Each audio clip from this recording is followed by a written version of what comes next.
Alhamdulillahi Rabbil Alamin. Wassalatu wassalamu ala ashrafil mursalin Nabiina wa maulana Muhammadin wa ala alihi wa sahbihi ajma'in. Wa ashhadu an la ilaha illallah wahdahu la syarika lah. Wa ashhadu anna Muhammadan abduhu wa rasuluh sallallahu alaihi wa ala alihi wa sahbihi wa man tabi'al huda ila yaumiddin. Alhamdulillah, kembali malam ini kita lanjutkan kajian dengan membaca kitab Al-Lu'lu' wal Marjan fi mattafaqa alaihi syaikhan.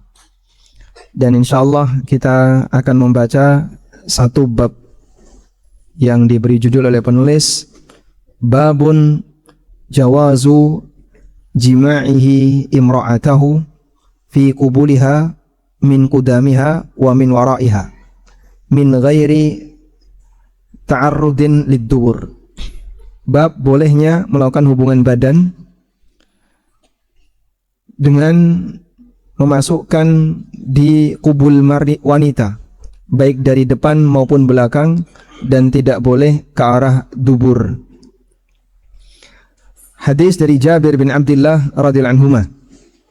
Qala, beliau menceritakan, kanatil yahudu taqul, Yahudi mengatakan, idza jama'aha min wara'iha, kalau seorang lelaki melakukan hubungan badan dari belakang istrinya, ja'al waladu ahwal, maka nanti akan menjadi anak yang juling.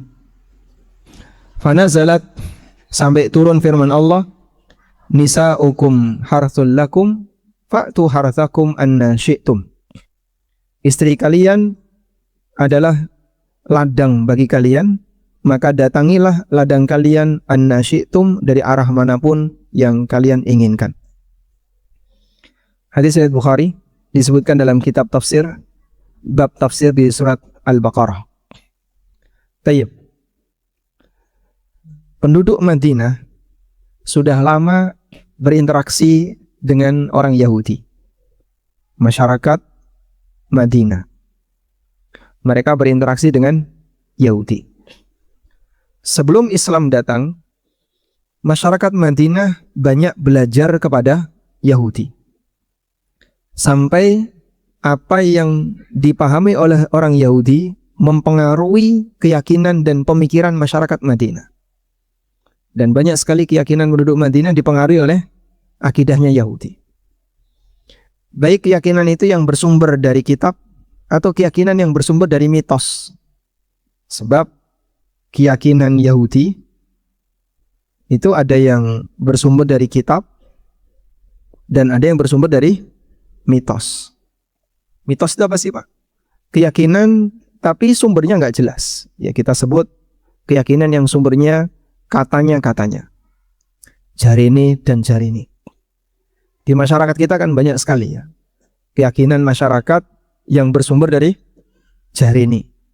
Maka kita sering menyebut, kalau dikumpulkan Pak ya, jadi akidah jariniyah, kumpulan akidah jarini. Itu banyak sekali. Sehingga mitos tapi dijadikan sebagai landasan keyakinan. Dan kita tidak menerima. Karena sebagai orang yang beriman, namanya keyakinan harus bersumber dari wahyu dan dalil. Bapak punya keyakinan seperti ini dari mana? Loh, jarini wong tua iki kok keyakinan kok jarini itu, Pak? Namanya keyakinan seharusnya bersumber dari wahyu, bukan dari jarini. Karena orang jahiliyah di masa silam, keyakinan mereka dibangun dari apa kata leluhur. Inna wajadna aba'ana ala ummah.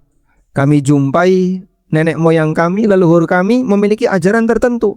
Wa inna ala atharihim muqtadun. Dan kami mengikuti ajaran leluhur kami. Ajaran leluhur itu apa? Jarine wong tua. Apa yang kata orang tua, itulah yang menjadi keyakinan mereka. Nah, di antara mitos Yahudi adalah apabila ada seorang suami mendatangi istrinya dari belakang, maka nanti kalau jadi anak, anaknya juling. Loh kok yang ngono lho, Pak? Kenapa kok dia matanya juling? Nah, ini mesti cara membuatnya yang salah. Dibuat dengan cara yang salah, maka produknya cacat, anaknya jadi juling. Itu sampai jadi mitos di masyarakat Madinah. Hingga kemudian ada seorang lelaki muhajirin. Lelaki muhajirin itu siapa? Mereka yang datang ke Madinah dari berbagai daerah. Bisa dari Mekah, bisa dari Taif, bisa dari daerah yang lain. Pokoknya dia hijrah meninggalkan kampung asli dan tinggal di Madinah. Nikah dengan wanita Ansor. Lalu lelaki muhajirin ini ingin mendatangi istrinya dari belakang. Wanita Ansor ratrimo. Wah, kok nek dadi anake malah ra karuan, moh. Akhirnya jadi masalah. Urusan ranjang tapi jadi berita viral. Sehingga sampai di masyarakat sempat menjadi pembahasan viral, ada keluarga yang punya masalah gara-gara suaminya ingin mendatangi dari belakang tapi istrinya menolak. Istrinya menolak karena apa? Berangkat dari keyakinan tadi, yang masih melekat walaupun dia sudah muslimah. Tapi itu belum hilang. Sampai kemudian Allah Subhanahu wa taala turunkan, nisaukum harthul lakum fa'tu harthakum anna syi'tum. Bahasanya istri kalian adalah harthun lakum, ladang bagi kalian. Allah sebut istri sebagai ladang karena diumpamakan sebagaimana layaknya orang menanam bibit, kemudian nanti akan tumbuh jadi anak. Maka mendatangi wanita harus ditaruh di tempat di mana bibit itu bisa tumbuh sebagai anak. Fa'tu harthakum anna syi'tum, maka datangilah ladang kalian dari arah manapun yang kalian kehendaki, baik dari depan maupun dari belakang. Dan ayat ini membantah keyakinan salah yang dimiliki oleh orang Yahudi. Coba kita lihat keterangan dalam tafsir Ibnu Katsir.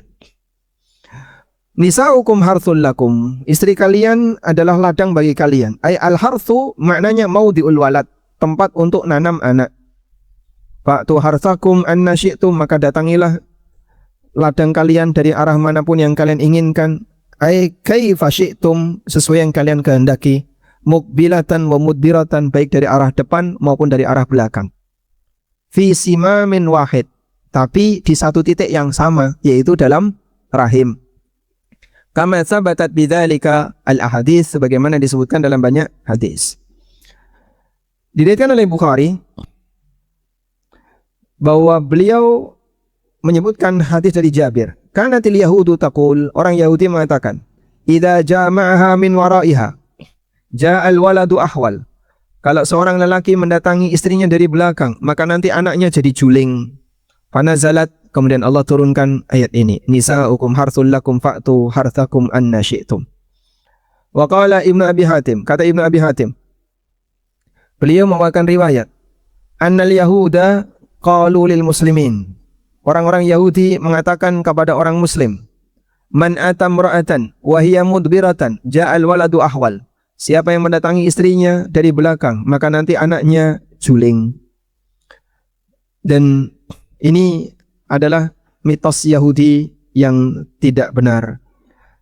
Walaupun sampai mempengaruhi keyakinan penduduk Madinah, namun diluruskan oleh Al-Quran. Nah, tentang riwayat yang mempengaruhi keyakinan penduduk Madinah, ini disebutkan dalam hadis dari Abu Sa'id Al-Khudri.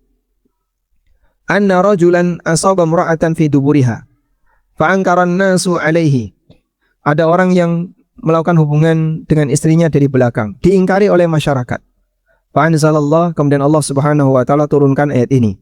Disebutkan dalam ayat yang lain, diriwayatkan oleh Imam Ahmad. Dakhalat ala Hafsah ibnati Abdurrahman bin Abi Bakar. Ada Abdurrahman bin Sabit yang beliau mendatangi Hafsah bintu Abdurrahman bin Abi Bakar. Hafsah putrinya Abdurrahman bin Abu Bakar, berarti cucunya Abu Bakar As-Siddiq. Faqultu, maka aku sampaikan, dakhaltu ala Hafsah bintu aku menemui Hafsah bintu Abdurrahman, cucunya Abu Bakar. Saya mau bertanya kepada Anda satu perkara. Wa inni astahyi an as'alaki, tapi aku malu kalau mau bertanya. Qalat, maka Hafsah cucunya Abu Bakar mengatakan, wala tastahyi ya ibna akhi. kamu nggak usah malu. Qala, kemudian Abdurrahman bin Sabit mengatakan, saya mau tanya tentang suami yang mendatangi istrinya dari belakang. Qalat, kemudian Hafsah mengatakan, haddatsatni Ummu Salamah. Ummu Salamah bercerita kepadaku, orang Ansar la yujibunan nisa. Wa kanatil yahudu taqul innahu man jaba imra'atahu kana alwaladu ahwal.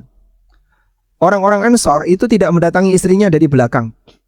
Karena keyakinan Yahudi, siapa yang mendatangi istrinya dari belakang, maka anaknya akan jadi juling. Ketika Muhajirin tiba di kota Madinah, mereka menikah dengan wanita Ansar. Fajabbuhun fa'abat imra'atun an tuti'a zawjaha. Kemudian sang suami Muhajirin ini ingin mendatangi istrinya dari belakang, tapi istrinya menolak, tidak mau mentaati keinginan suaminya. Wa qalat, lalu istrinya mengatakan, lan taf'al dzalika, kamu jangan lakukan itu. Hatta ati Rasulullah sallallahu alaihi wasallam, sampai kamu mendatangi Rasulullah sallallahu alaihi wasallam. Konsultasi dulu. Nanti ditunda, nunggu apa? Hasil konsultasi. Pada khalat ala Ummi Salamah, pada karat laha dzalik. Akhirnya wanita itu menemui Ummu Salamah dan menanyakan hal itu. Faqalat, kemudian Ummu Salamah mengatakan, ijlisi hatta ya'tiya Rasulullah sallallahu alaihi wasallam. Silakan kamu duduk, tunggu Rasulullah sallallahu alaihi wasallam datang. Ketika Rasulullah sallallahu alaihi wasallam datang, istahyatil ansariyah an tas'alahu. Wanita Ansar ini malu untuk bertanya. Wanita tanya masalah pribadi dengan wanita dan tanya masalah pribadi dengan lelaki, mana yang lebih malu?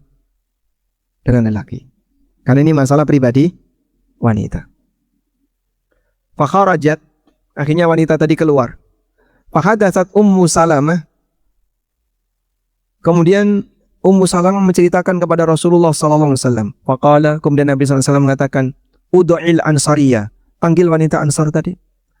Fada'aitu, maka aku memanggilnya. Fatala 'alaiha hadhil ayah. Kemudian Nabi sallallahu alaihi wasallam membacakan ayat ini. Nisa'ukum harthul lakum fa'tu harthakum anna syi'tum. Istri kalian adalah ladang bagi kalian, maka silahkan kalian datangi dari arah manapun. Baik. Dan dari sini kita bisa mendapatkan pelajaran bahwa pembahasan ilmu tidak perlu ada yang ditutupi karena alasan malu.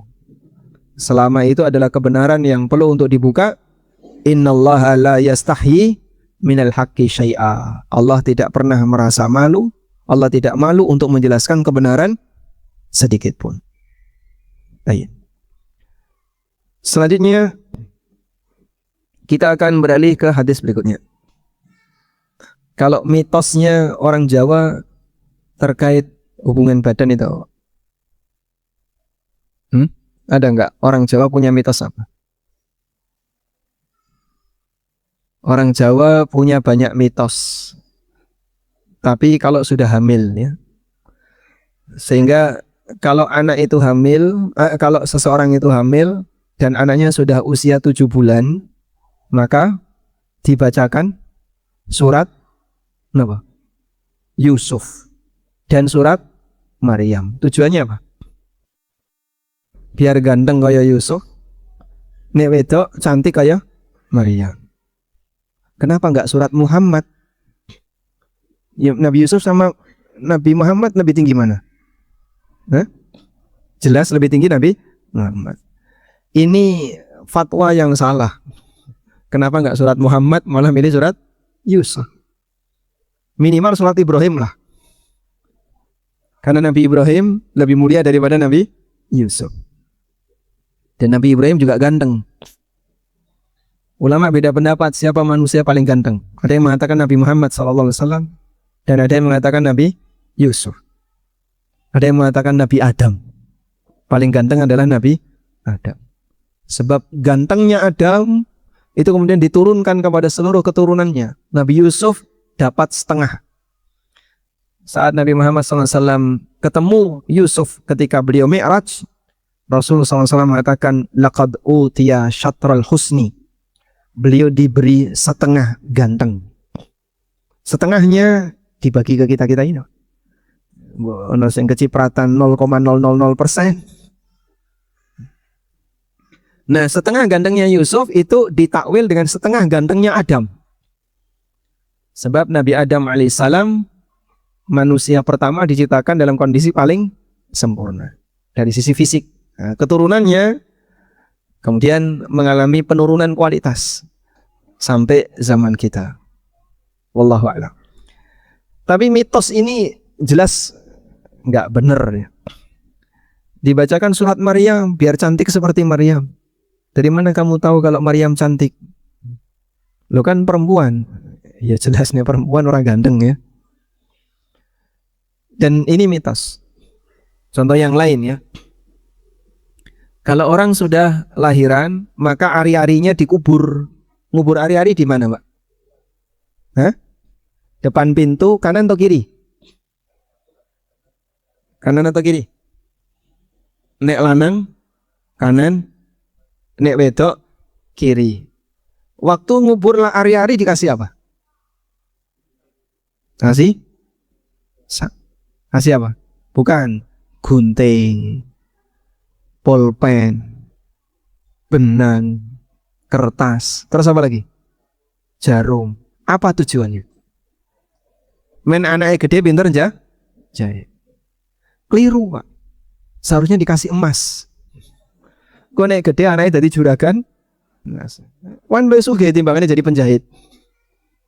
Iya, Pak. Kudune kan dicemplungi emas, dolar, berlian. Gue anaknya gede biar jadi juragan emas. Ini mitos tapi nggak perhitungan. Baik, semua mitos ini jelas salah.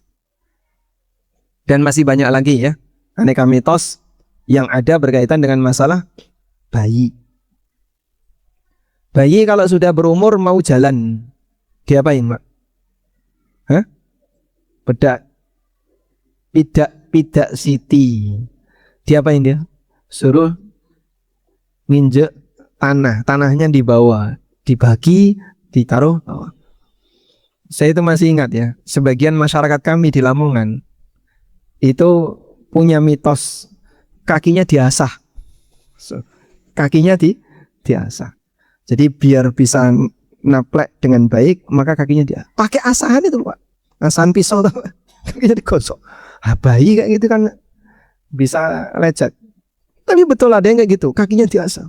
Kenapa? Biar bisa jalan. Nah, berarti mereka yang stroke juga sama itu.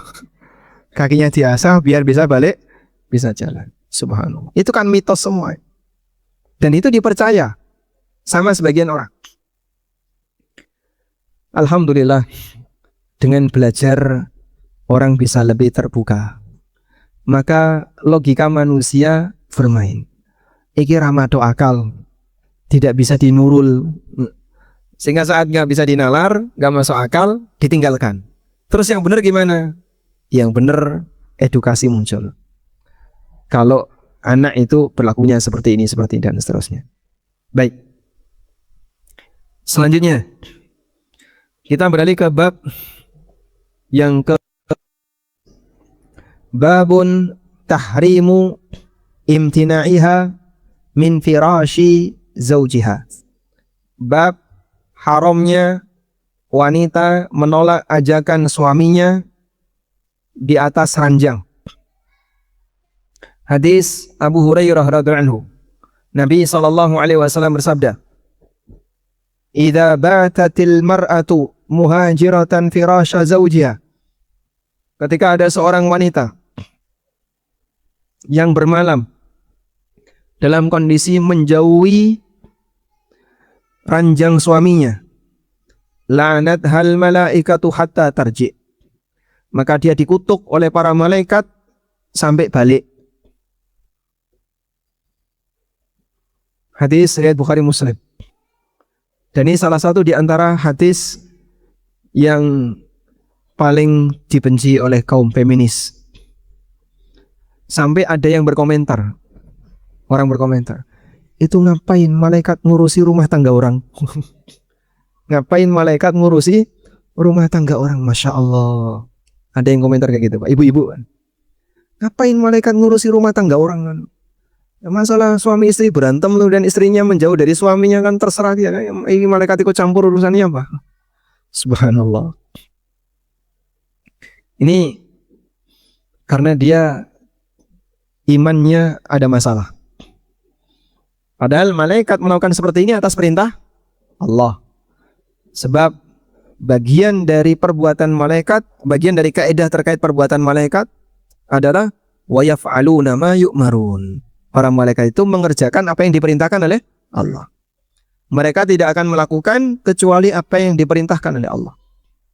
Sehingga malaikat tidak berbuat sesuai keinginan pribadi.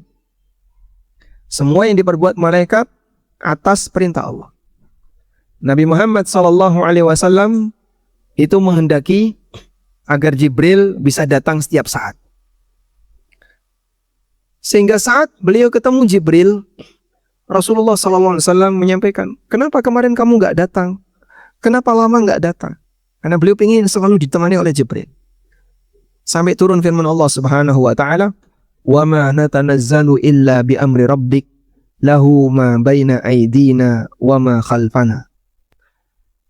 Kami tidak bisa turun kecuali dengan perintah Rabbmu. Maka nggak bisa, aku pengen ketemu Muhammad, turun, tidak bisa.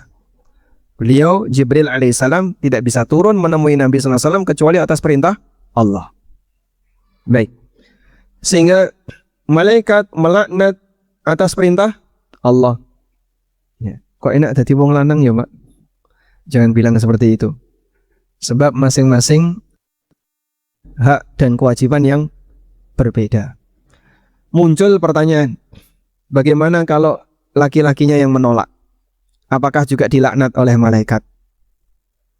Menolak dilaknat atau tidak? Ya. Istrinya yang punya keinginan, tapi suaminya menolak. Apakah suaminya dilaknat malaikat?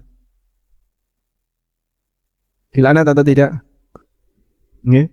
Dalilnya hanya berlaku bagi wanita. Sehingga kalau kita bicara apa konsekuensi, kembalinya kepada dalil.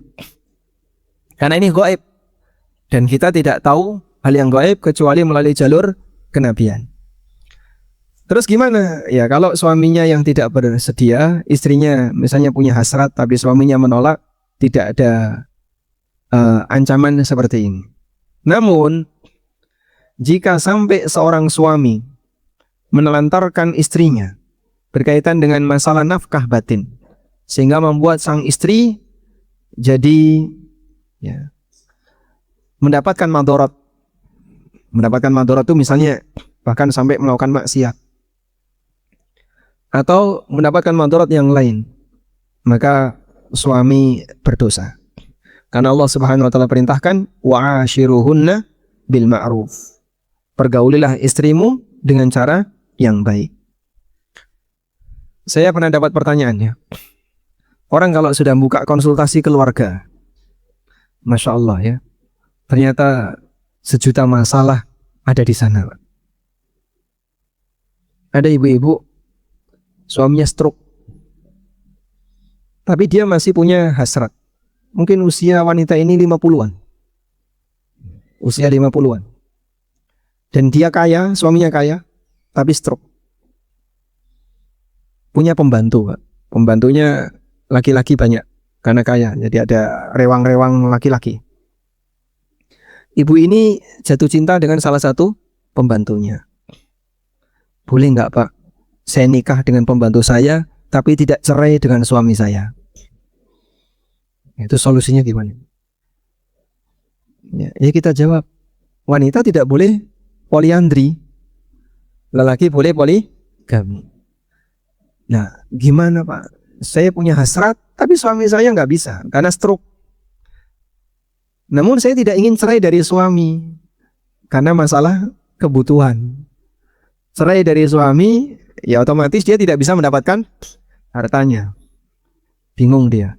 Seneng sama rewang, tapi rewangnya kere. Nah, cuman rewang kok Pak ya, pembantu. Cuman dia bertahan dengan suami kaya, tapi nafkah batinnya tidak ada. Nah, jadi kira-kira solusinya gimana? Ya. Anda punya solusi? Sudah nikah? Sudah, alhamdulillah. Baik. Kalau saya tanya yang belakang kan bingung jawab sih. Kira-kira solusinya gimana? Hah? Solusinya? Puasa. Kalau kamu pengen tetap bertahan, pilihannya kau turunkan syahwatmu sehingga tetap bisa bertahan dengan suamimu, atau kau pisah dengan suamimu dan kau bisa mendapatkan syahwatmu. Pilihannya itu.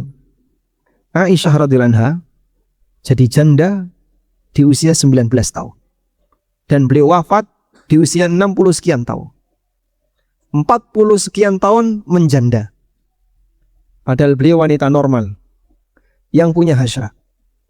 Maka setelah Aisyah ditinggal wafat oleh suaminya, oleh Nabi SAW, rambutnya dipotong pendek, tidak butuh dandan, tidak butuh perawatan, sehingga tidak berpenampilan cantik. Rambutnya potong pendek, dan beliau rajin berpuasa untuk menurunkan syahwatnya. Sebab para istri Rasulullah SAW tidak boleh nikah pasca ditinggal oleh beliau SAW sampai mati. Itu tantangan berat ya, terutama yang masih muda, Aisyah, Hafsah. Setelah Nabi SAW wafat, selamanya nggak boleh nikah. Dan itu tantangan berat bagi seorang wanita. Karena ketika seorang wanita ditinggal oleh suaminya dalam kondisi masih muda dengan gadis yang belum pernah nikah, sama-sama tidak punya suami, hasrat syahwatnya beda. Lebih besar yang mana? Yang janda, gitu ya. Hasrat syahwatnya beda. Sehingga Allah Subhanahu wa taala berikan ujian kepada ummahatul mukminin karena mereka akan menjadi istri Nabi SAW ketika di surga. Wallahu ta'ala alam. Demikian yang bisa kita sampaikan. Semoga bermanfaat. Adzan tidak ada lanjutannya. Wassallallahu ala nabiyyina Muhammadin wa ala alihi wa sahbihi wa sallam. Wa akhiru da'wana alhamdulillahi rabbil alamin. Wassalamualaikum warahmatullahi wabarakatuh.